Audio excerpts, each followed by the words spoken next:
तो वो परम धाम आखिर है कहाँ? सब कह रहे परम धाम चलो, परम धाम चलो, कि वो परम धाम है कहाँ जहाँ पे चलने की बातें सब कर रहे हैं।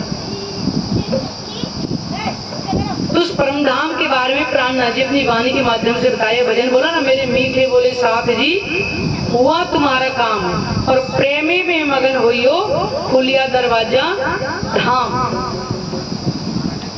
दुनिया वाले पता नहीं कौन से परम धाम जा रहे हैं जहाँ जाने का मार्ग ही नहीं पता, और हमारे प्राणनाथ जी क्या बता रहे हैं?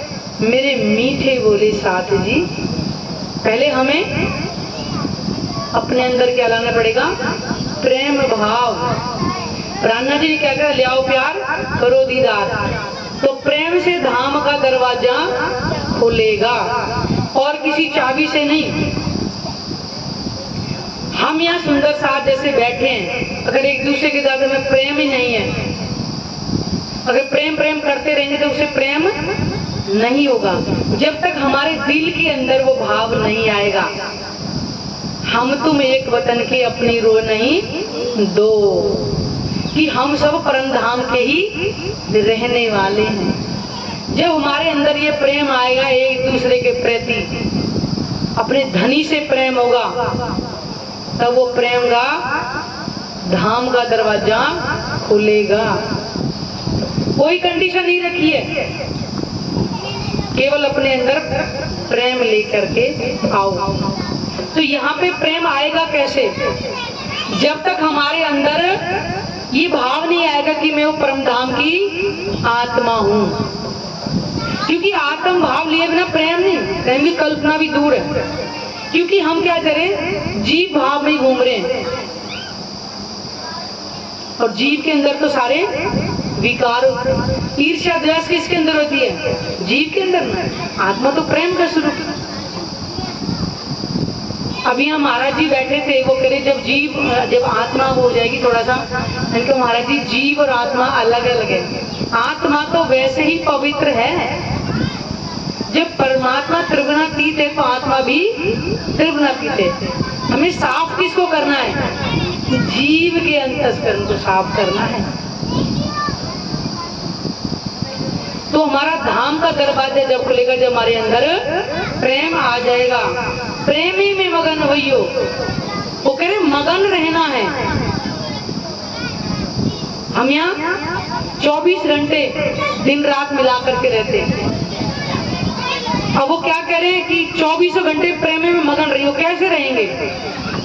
हम हाथ से कार्य करेंगे, लेकिन दिल अपने धनी से जोड़े रखेंगे, तो प्रेम में मगन रहियो। खुलिया दरवाजा धाम सखीरी धाम चाहिए।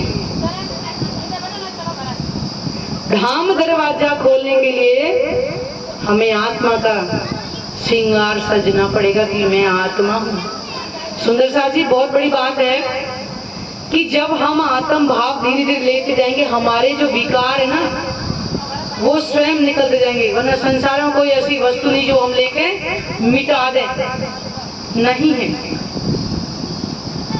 क्योंकि हमारे पास जैसे एक बिल्ला लटक जाता है ना, उस कई लोगों ने देखा ना, बिल्ला लटकाते हैं अपनी पहचान के लिए, कहते हैं मेरा ये पद है, मेरा वो पद है। जैसे आप पुलिस में जाओ तो स्टार लगते हैं, बदल बढ़ते चले जाते हैं ना, उसे पता चल जाता है कि ये किस पद पे अधिकारी है। ऐसी जब हम अपने आप के अंदर आत्मा का भाव ले लेंगे, तो हमारे अंदर जीव के भी संस्कार समाप्त होते चले जाएंगे।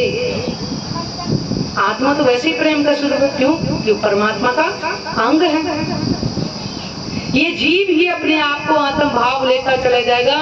और गीता के अंदर लिखा है जीव आत्मा।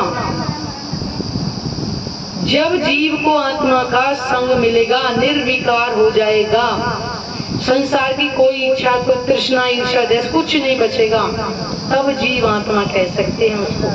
नहीं तो जीव अलग है और आत्मा अलग है। मुंडक उपनिषद ने बताया ना कि दो पक्षी हैं, एक वृक्ष पर, एक चोटी पे, एक नीचे बैठा। कहने का भाव है कि एक शरीर है, शरीर के अंदर दो चीजें, एक आत्मा और एक जीव। जो फलों को खा रहा है वो है विष्णु भगवान का अंश जीव। जो मौन होके देख रहा है वो है परमात्मा अंग आत्मा, आत्मा कुछ करती है, केवल दृष्टि वो देख रही है कि ये जीव क्या कर रहा है। लेकिन आत्मा का संग करके ये जीव को ये ब्रह्म ज्ञान मिलेगा, इससे निर्विकार हो जाएगा, शुद्ध स्वरूप में हो जाएगा जीव भी। दौड़ सको सो दौड़ियो, आए पहुंचा अवसर। नाना जी बता रहे कि जिसने दौड़ना है वो दौड़ लगा लो। तो यहाँ में क्या पैरों से दौड़ लगानी है? नहीं। हमें जब अपने घर की पहचान हो जाएगी, इस वाणी से अपने धनी की पहचान हो जाएगी, तो हमें क्या करना है? वाणी से हमें अपने धनी के स्वरूप की पहचान होगी, अपने 25 पक्ष जो घर के उनकी पहचान होगी, और हम यहाँ बैठे बैठे अपनी सुरता के द्वारा निराकार मंडल 14 लोक के ब्रह्मांड को पार करें। निराकार के पार अक्षर ब्रह्म का ठिकाना है, जिसको चतुष्पाद बोलते हैं। अव्याकृत ब्रह्म, सबलिक ब्रह्म, केवल ब्रह्म और सत्य स्वरूप ब्रह्म, उसको भी पार करके हमारी सुरता जाएगी परम धाम के अंदर। हमें वहां दौड़ लगानी है, ना कि पैरों से दौड़ करके जाना है। वहां पे ध्यान के माध्यम से हमें अपनी सुरता को परम धाम के अंदर लेके जाना है। करे आए पहुंचे अवसर, क्योंकि अगर ये ब्रह्म ज्ञान जब तक हमें नहीं मिला था तब तक तो है, लेकिन अब अगर मान लो मुझे मिल गया है, यानी मेरे शरीर का ये मेरा समय अब आ चुका है, क्योंकि ब्रह्मवाणी हम तक पहुंच गई है। पुरमान में बुराइयां आया सुआकर। हर धर्म ग्रंथों के अंदर लिखा है कि परमात्मा 28 कलयुग के अंत में आएंगे। ग्रंथों में पहले से लिखा हुआ है। लिखा है भविष्य दीपिका में कि सालीवान शाखा के जब 1600 वर्ष व्यतीत हो जाएंगे तो जीव उद्धार के कलिक अवतार होगा। दुनिया कल की अवतार करती घूम रही है कौन कल की अवतार? निष्कलंक बुद्ध कल की अवतार केवल एक परमात्मा ही है, वो जिनको हम प्राणनाथ जी के नाम से भी आपको बार बार बताते हैं। और भविष्योत्तर पुराण के अंदर लिखा हुआ है कि रमणीय क्षेत्र पद्मापुरी धाम पन्ना जी, जाके अभी महाराज जी बैठे थे, वो रमणीय क्षेत्र पद्मापुरी धाम पन्ना जी चित्रकूट के पास में होगा। ये लिखा हुआ है ग्रंथ। और विक्रम संवत 1738 का समय होगा। वही सिख पंथ के अंदर लिखा है कि बीतेगा 39 साल, लगेगा 40 साल, होएगा कोई मर्द का चेला, और नानक कहीं दिखावई मुझे सत की वेला। वो ब्रह्म रूप ब्रह्म मुनि प्रकट होंगे जब विक्रम संवत 1739 बीत जाएगा, और 40 जब लगेगा वो ब्रह्म मुनि पद्मापुरी धाम पन्ना जी में पहुंचेंगे। ये साथियों, ये लीला इस धरती पर हो चुकी है। प्राणनाथ जी संसार में सुंदर साथ को लेकर के एक सुंदर साथ के घर जागृत करने के लिए गए थे। और शायद पहले भी सुना होगा कि महाराज छत्रसाल बुंदेलखंड के राजा थे, उस समय की ये बात है, जब प्राणनाथ जी पन्ना जी में पहुंचे थे। और छत्रसाल जी को तो प्राणनाथ जी ने सपने में एक बुद्ध जी की छाप का एक सिक्का दिया था कि मैं तुमसे 12 वर्ष बाद आकर के मिलूंगा। पहचान 12 वर्ष पहले दे दी थी।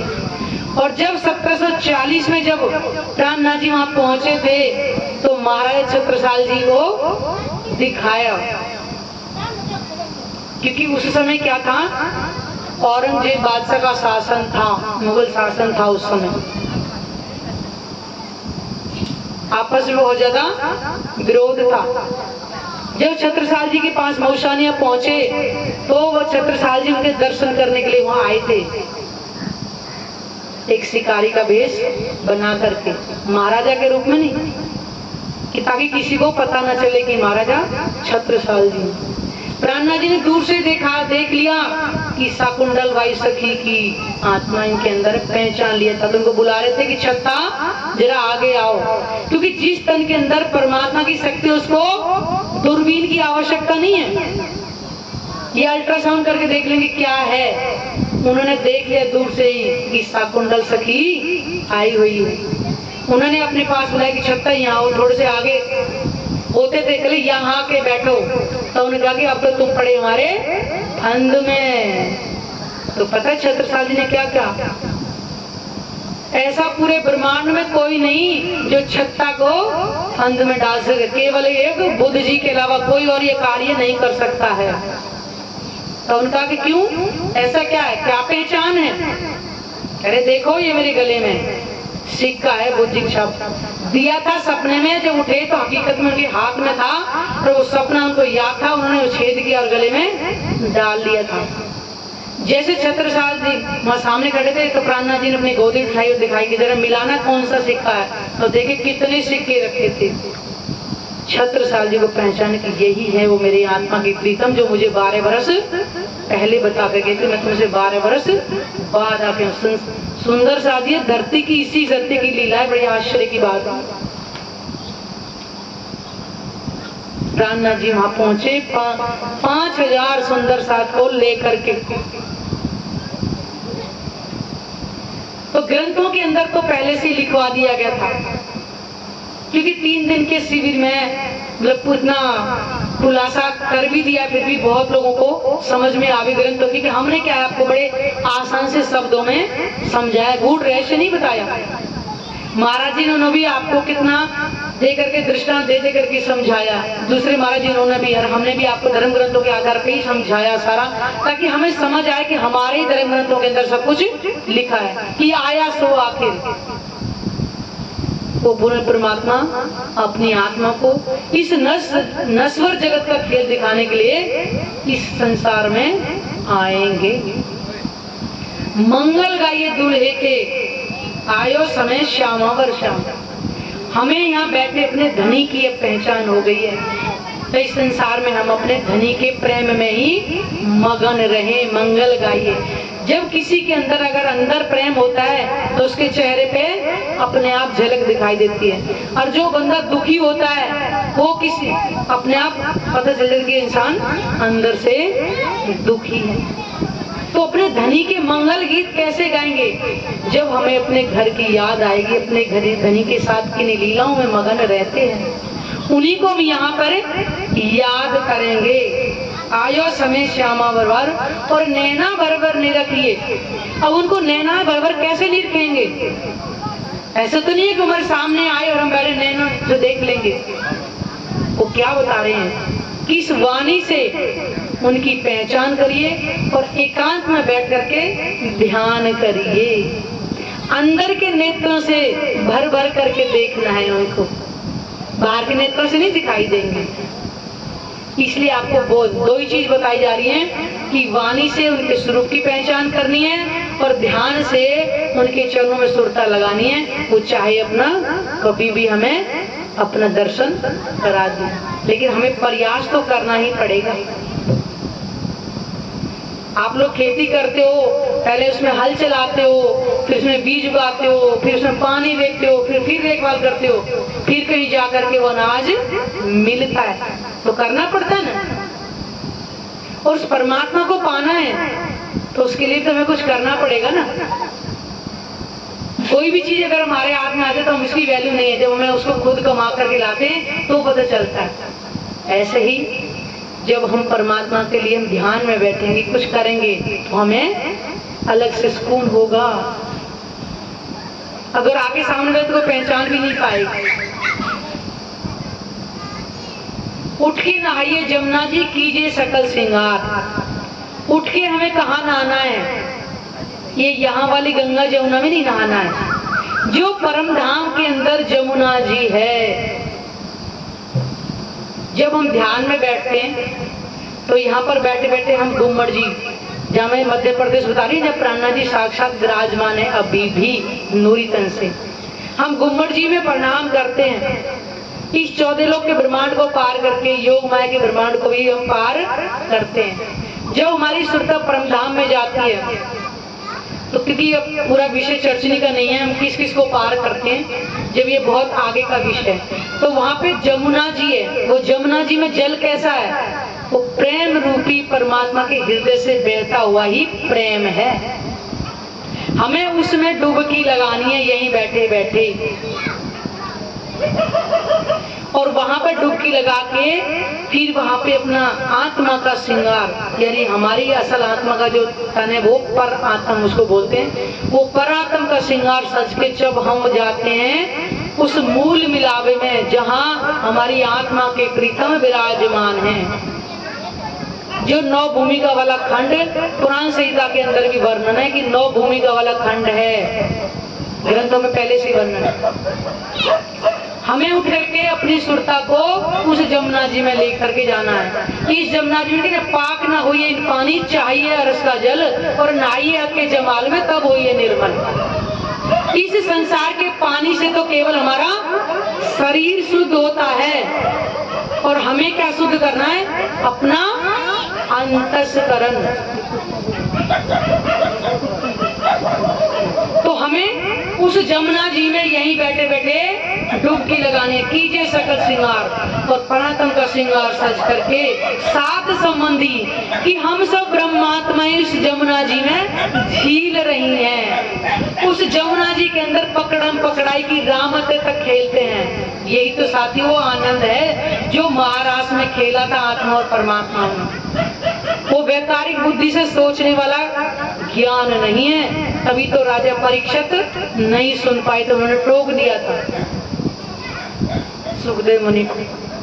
क्यों? उनके दिल में संशय आ गया था। खेलिए संग भरतार। वो भरतार कौन है? हमारे प्राणेश्वर पूर्ण ब्रह्म परमात्मा, जिनको हम प्रेम से राज्य भी बोलते हैं। राज्य का देखिए 2 अर्थ है। एक तो राज जिसके बारे में कोई जानता ना हो। एक राज का मतलब है जो हमारे दिलों में रहता हो। कहते नहीं जब पत्नी का ही राज है घर में, तो क्योंकि पत्नी उस घर में रहती है, और हमारी आत्मा के हृदय में वो परमात्मा रहते हैं, तो उन्हीं का राज हो गया ना। इसलिए उनको प्रेम से राज्य भी कहते हैं। खेलिए संग भरता। परम धाम के अंदर जाके अनेक तरह की रामत हैं। हम सब सखियां मिलकर के अपने धनी के साथ प्रेम की लीलाओं में मगन रहती है। वो कैसे मनवेगी सुखपाल हैं, जहाँ इच्छा होती है उधर की मन में आया उधर की साइड ही वो चल पड़ते हैं। यहाँ की तरह रोड बना के ड्राइविंग नहीं करनी पड़ती है, वहाँ पे वो मन के अनुसार ही चलते हैं। इसलिए कहते हैं कि परमात्मा कण कण में यहाँ नहीं है, परमात्मा कण कण में परम धाम के अंदर विद्वान है। वहां पर पेड़ पक्षियों के रूप में भी, पशु पक्षियों के रूप में भी, आत्माओं के रूप में भी, गंगा के रूप में भी, जो जमुना जी में बोली जमुना जी के रूप में भी, वहां पर परमात्मा कण कण में विराजमान है। और वो अपनी आत्माओं को हर घड़ी हर पल खुश रखने के लिए उनके अंदर ही उत्पन्न करते रहते हैं, और फिर ब्रह्मात्माएं खुश होती है। यही आत्मा को नहीं पता चला कि हमें ये कौन रिझाते हैं, वही पहचान करने के लिए संसार में आना पड़ा, क्योंकि परमधाम के अंदर ये पता ही नहीं चला था कि जिन सुखपालों में हम बैठ करके जा रहे, वास्तव में परमात्मा ने ही अपना स्वरूप धारण करके सुखपाल का रूप बनाया हुआ है। इतना लाड करते हैं वो अपनी आत्माओं को। आज दुनिया आत्मा को जानती नहीं है, कभी कभी तकलीफ भी होती है। वो आत्मा को लेवल क्या है? जब आत्मा को नहीं जाना तो परमात्मा को क्या जानेंगे? और वो परमात्मा अपनी आत्माओं से इतनी दूरी पे भी नहीं है। कहते कि जैसे सूरज और सूरज की किरण कभी अलग नहीं हो सकती, जैसे समुद्र लहरें समुद्र में चलेंगी, ऐसे कभी अलग नहीं हो सकते। और आज भी परमात्मा आत्मा एक दूसरे से अलग नहीं है, केवल माया का पर्दा लगाया हुआ है। बैठी चरणों में खेल को देख रही है, वहीं पर ही वो अपने प्राणेश्वर को ना देख के करिए, संसार दिखाई दे रहा है केवल।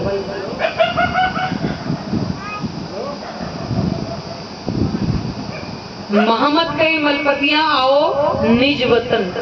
महामती इस संसार में तन का नाम है महराज ठाकुर, जो आपको बताया भागवत पुराण के अंदर लिखा है ना, 12वां स्कंद दूसरे अध्याय 37-38 श्लोक में कि देवाप्ति मरु ये दोनों जीव कलाप ग्राम में साधन रखते हैं, और कलयुग में परमात्मा दो तनों के अंदर आके लीला करेंगे। तो मरु राजा थे, इनका नाम द्वापर में, और कलयुग में महराज ठाकुर पड़ा। जामनगर गुजरात में इनका जन्म हुआ था। इनके अंदर श्यामा, क्या बोलते हैं, इंद्रावती सखी। एक तो इसका नाम है, परम धाम के अंदर कोई नाम नहीं है। ये जितने भी हैं ब्रिज के अंदर के नाम हैं। जो गोपियों के रूप में आत्माएं जो आई थी ना, ये ब्रिज के ही नाम है उन सखियों के। तो इंद्रावती की सखी की आत्मा उनके अंदर आई थी, और इंद्रावती सखी के धाम में विराजमान होकर परमात्मा पांचों शक्ति विराजमान तो वाणी अवतरित हुई थी। तो कह रहे कि महामत के मलपतियां आओ निज वतन। श्री महामती जी, क्योंकि उनकी आत्मा जागृत हो चुकी थी, उन्होंने यहीं बैठे बैठे परम धाम के सारे सुखों को लिया था। तो हम सुंदर साथ को कह रही हैं कि हे परम धाम की ब्रह्मात्माओं, अपने घर आओ, आओ निज वतन। निज का मतलब अपने घर चलें, क्योंकि संसार में क्या है, दुख ही दुख है। कब तक देखेंगे? दुखों का कोई छोर नहीं, ना और है उसका ना छोर है, यानी कोई सीमा नहीं है। तो कह रहे कि आओ निज वतन और विलास करो विध विध के, क्योंकि ब्रह्म आत्मा जिन जिन्होंने तने की वो कैसा खेल रही है, वो कैसा खेल देख रही है। विध विध का खेल देख करके अपने घर चले।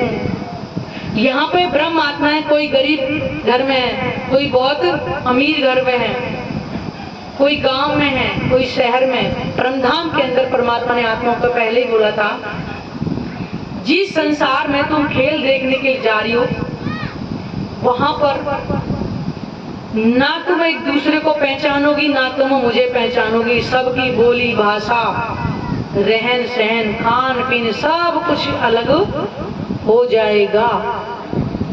तब उन्होंने पूछा था, क्या आप हमें अपने से अलग करोगे, हम आपको भूल जाएंगे? फिर नहीं, बैठो मेरे चरणों में। ब्रह्म आत्माएं आज भी परमात्मा के चरणों में यानी चारों तरफ से घेर करके बैठी खेल को देख रही हैं वहीं यहाँ, क्योंकि आत्माओं के असल तन भी नूरी है, वो भी संसार में नहीं आ सकते। इस कारण से खेल वहीं चल रहा है। तो उन्होंने कहा कि नहीं, मैं तुम्हें कहीं दूर नहीं भेजूंगा। परमात्मा ने कहा जब दूर नहीं भेजोगे तो हम कैसे भूल जाएंगे? फिर दिखाओ खेल। जैसे ही फरामोदी का पर्दा किया, वो बैठी खेल वहीं देख रही है, लेकिन दिखाइए संसार दे रहा है। मेरा बेटा, मेरी बेटी, मेरा पति, मेरा पति, मेरे सगे संबंधी, भूल गई उस आत्मा के प्रीतम को। और कहा था, जहां जा रही हो मैं ही तुम्हें याद दिलाने आऊंगा, तुम मुझे ही नहीं पहचानोगी। समझाइया समझे नहीं, माने नहीं फुरमान, कहे कौन तुम कौन, हम अपनी कैसी पहचान। कहते तुम कौन हम कौन? ना धर्म ग्रंथों को मानेंगी, ना कुछ गवाहियों को मानेंगे। लेकिन कान्हा जी जब आए, स्वयं उन्होंने पहचान कराई। साथियों, ये वही वाणी है जिसमें परमात्मा के धाम की स्वरूप की सारी कुछ पहचान है, और यहीं बैठे बैठे हम परम धाम के सुख ले सकते हैं। तो इसलिए मनुष्य तन रहते रहते अगर परमात्मा की प्राप्ति होगी तो यहीं बैठे बैठे सारे सुख मिलेंगे। इसलिए कल का दिन और है आप लोगों के पास में। जिस किसी को भी जानने की जिज्ञासा हो, अभी महाराज जी हैं, मैं तो यहाँ से जा ही रही हूँ, आप अवश्य अपनी आत्म जागृति के लिए प्रयास किए कि वो परमात्मा का स्वरूप हमें भी मिले। कैसा है देखें, हम आत्म भाव में आए, उस प्रेम को हम मिलें जिससे प्रेम का दरवाजा खुल जाए। उस परम धाम का दरवाजा प्रेम से ही खुलेगा। हमारे अंदर प्रेम आएगा, संसार की इच्छाएं समाप्त हो जाएंगी, हम अपने आत्म भाव में आ जाएंगे और हमारा परम धाम का दरवाजा खुल जाएगा जहाँ हमारी आत्मा के प्रीतम विराजमान है। बोलो श्री प्राणनाथ तारे की जय, सतगुरु महाराज की जय।